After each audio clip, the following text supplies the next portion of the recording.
ટ્રાફિકના નિયમ તોડશો તો દંડ થશે, પણ જો નિયમ પાળશો તો પોલીસ તમારું સન્માન કરશે. અમરેલી જિલ્લામાં માર્ગ અકસ્માતો ઘટાડવા માટે પોલીસ અને આરટીઓ વિભાગે એક અનોખી મુહિમ છેડી છે, જેની અસર હવે આંકડાઓમાં પણ દેખાઈ રહી છે. વર્ષ 2024ની સરખામણીએ અકસ્માતોમાં નોંધપાત્ર ઘટાડો નોંધાયો છે. અમરેલી જિલ્લા પોલીસ રોડ સેફટી અંતર્ગત આખા વર્ષ દરમિયાન વિવિધ કાર્યક્રમો ચલાવે છે. સાવરકુંડલા ટાઉન પોલીસ હોય કે જિલ્લાની અન્ય ટીમો રસ્તા પર ઉતરીને વાહન ચાલકોને માત્ર દંડ નથી ફટકારી રહી, પણ જાગૃત કરી રહી છે. જે 4 વ્હીલર ચાલકોએ સીટ બેલ્ટ પહેર્યો હોય કે 2 વ્હીલર પર હેલ્મેટ પહેર્યું હોય તેમને પોલીસ પુષ્પગુચ્છ આપી જાહેરમાં સન્માનિત કરે છે. આ સકારાત્મક અભિગમથી લોકોમાં નિયમો પ્રત્યે આદર વધ્યો છે. અમરેલી જિલ્લા તરફથી આ વખતે આ પહેલા અઠવાડિયા દરમિયાન આ રોડ સુરક્ષા મહા દરમિયાન જે પહેલા અઠવાડિયામાં કામગીરી કરેલ છે, આમાં મુખ્યત્વે પોલીસ તરફથી અલગ અલગ સ્કૂલોમાં આ બાબતે જે એજ્યુકેશનનો છે એ એજ્યુકેશન માટે એક જાગૃતિ લાવવા માટે પ્રયાસ કરવામાં આવેલ છે.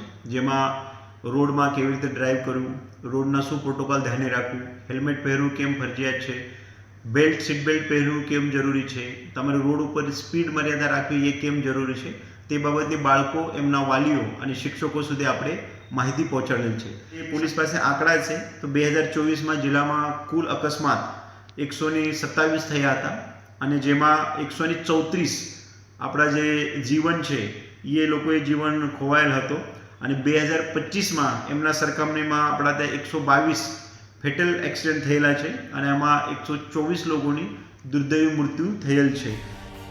પોલીસની આ કામગીરી રસ્તાઓ પૂરતી સીમિત નથી. માર્કેટિંગ યાર્ડમાં ખેડૂતોના ટ્રેક્ટર અને ટ્રોલી પાછળ રેડિયમ પટ્ટીઓ લગાવવામાં આવે છે, જેથી રાત્રિના સમયે અકસ્માત ટાળી શકાય. એટલું જ નહીં, શાળાઓમાં જઈને વિદ્યાર્થીઓને નાની ઉંમરથી જ ટ્રાફિકના પાઠ ભણાવવામાં આવી રહ્યા છે. પોલીસ બસ સ્ટેન્ડ પર હેલ્થ કેમ્પ યોજી ડ્રાઈવરોનું બ્લડ પ્રેશર અને ડાયાબિટીસ પણ ચેક કરી રહી છે. વાહન ચાલકોની તંદુરસ્તી ચકાસીને સમયસર માર્ગદર્શન આપવું પણ રોડ સેફટી અભિયાનનો મહત્વપૂર્ણ ભાગ બની ગયો છે.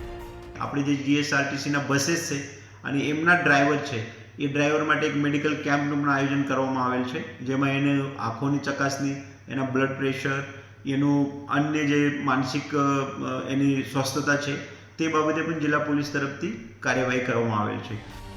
આ સિવાય શાળાઓમાં અલગ અલગ કાર્યક્રમો યોજીને વિદ્યાર્થીઓને ટ્રાફિકના નિયમોથી અવગત કરવામાં આવે છે. પોલીસ અધિકારીઓનું રસ્તા પર પેટ્રોલિંગ, ચેકિંગ ડ્રાઈવ, જાગૃતિ રેલી અને જનસંવાદ કાર્યક્રમોથી લોકોમાં ઘણી જાગૃતિ આવી છે. આ તમામ પ્રયાસોના પરિણામે અમરેલી જિલ્લામાં રોડ અકસ્માતોની સંખ્યા અને તેમાં થતા જાનહાનિમાં ધીમે ધીમે ઘટાડો નોંધાઈ રહ્યો છે. સમયસર ઘરેથી નીકળવું, ઓવરસ્પીડ ટાળવી અને હેલ્મેટ, સીટ બેલ્ટનો ઉપયોગ કરવો, આ નાની વાતો અમરેલીના લોકોના જીવનમાં મોટું પરિવર્તન લાવી રહી છે.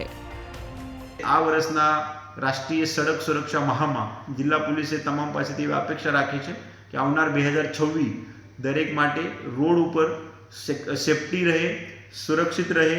આ વખતનું આપણું જે થીમ છે સડક સુરક્ષા જીવન રક્ષા, તે બાબતે તમામ ધ્યાને રાખી અને રોડ ઉપર આપણે જ્યારે પણ નીકળીએ એઝ અ પ્રવાસી, એઝ અ ટ્રાવેલર, ઇવન પેડેસ્ટ્રિયન તરીકે પણ આપણે રોડના જે સાઇન છે, દિશાઓ છે અને એના જે પ્રોટોકોલ છે એમનું પાલન કરીએ.